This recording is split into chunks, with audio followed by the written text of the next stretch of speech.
Well, we had the budget yesterday, didn't we? And usually they blind us with science, baffle us with something I can't say this soon into a video, and we wonder whether we're any better off this time round or not. Inevitably, nothing changes. No, we're not.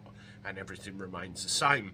Well, somebody did me a handy task yesterday. They sent me an email with a quick sum up of the key points that do affect us. I'll run through it with you now.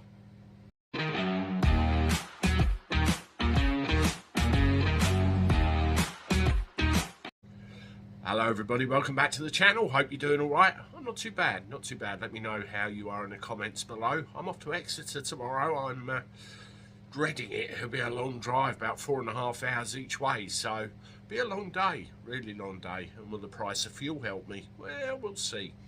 Anyway, budget. I analysed, what was said and how it was said, and come to the conclusion that it doesn't really change an awful lot if we're still in the same amount of crud we were before. Now, I've received an email entitled Budget Results Quick Sum Up, which I'll go through you now, and I'll stick the text in the description underneath so you can see it as well. So what have we got? Fuel duty frozen, and the 5p cut remains in place for another year.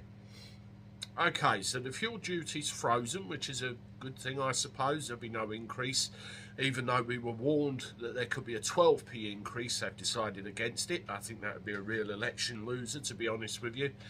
And the 5p cut will remain in place. Now, the problem I see with that, will the forecourts honour it? I don't think they will. I think they'll put it up like they did before and mess around. The energy price guarantee will remain at £2,500 for the next 3 months.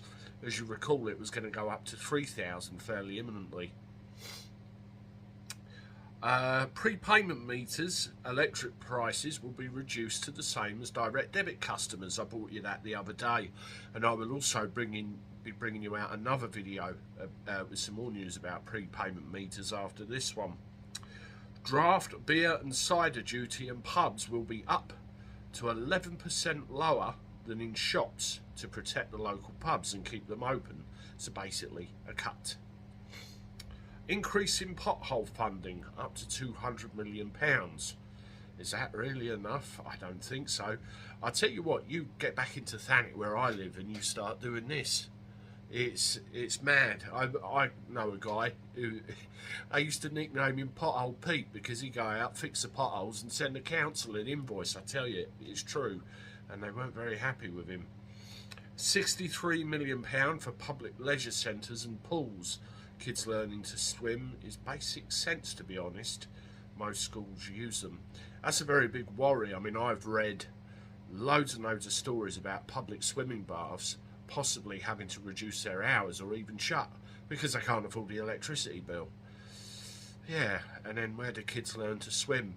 I didn't learn to swim till I was about 12 years old, and I encourage both my kids get it done as quickly as possible. And both of my kids can swim, and I hope there are others out there that do as well. Cigarettes up to £13 plus a pack. When I quit 13 years ago, they were getting pricey then, but 13 quid. Ouch. 30 hours of free childcare for every child over 9 months when parents are both at work. It's encouraging the work thing as well. And I noticed there was a load of speech about trying to encourage over 50s into the workplace. I mean, after all, Mr. Hunt himself is 56, so if he can do it, why not anyone else? Sounds like they're trying to save some money on the pension pot, if you ask me. But there you go. Anyway, I'm off. I'll see you shortly with one more. Oh, and let me know what you think in the comments. Toodaloo.